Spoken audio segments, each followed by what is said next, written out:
Est-ce que tu peux nous expliquer comment tu vis cette bataille dans l'Ouest là? Ouais, bah écoute, on est effectivement à se battre dans l'Ouest. J'ai passé pas mal de temps avec Charal et effectivement, on voulait se positionner très Ouest pour la suite des événements, pour avoir le meilleur rang possible. Donc c'est un gros investissement pour nous, mais bon, bah, j'imagine comme on est plusieurs à le faire, on pense tous que ça va payer pour la suite. Voilà, là on a empanné ce matin, là on fait un peu plus de route vers le sud, même si on n'a pas tout à fait le vent qu'on souhaite et on fait pas un très bel angle, mais voilà, donc c'est surtout un investissement pour les 4-5 prochains jours. Qu'est-ce que tu penses, Johan, de la stratégie de Sam qui est descendu un peu plus vite que vous au sud? Ouais, je pense surtout que Sam il est passé dans un trou de souris.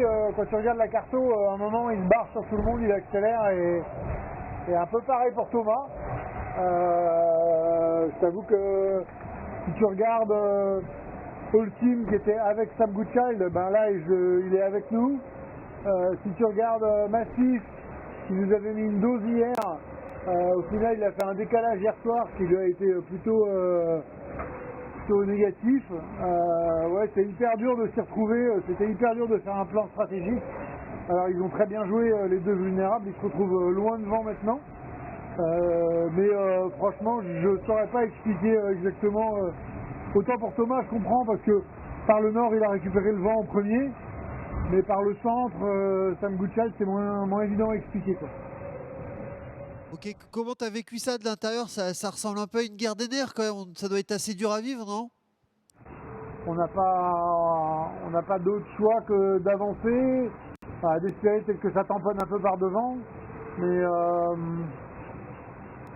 mais ça, ouais, c'est un peu frustrant. Bah là, c'est sûr que Sam, au pointage, il avait déjà 200 000 d'avance. Écoute, voilà, après, bah, je vais me battre avec mon groupe, je vais essayer de pas me prendre la tête surtout avec toutes les histoires, et puis on verra ensuite à quoi ça ressemble. Voilà, dans quelques jours, quand on attaquera l'Atlantique Sud surtout, et ça, c'est là que ça va jouer. Donc voilà, je pense qu'il y aura un petit coup de mou devant quand même, je sais pas si c'est demain ou après-demain. Et puis après, bah, tu vois, tout le long du Brésil, on ne sait pas trop ce qui va se passer encore, hein, c'est un peu lointain. Donc voilà, il faut garder espoir, ça va bouger.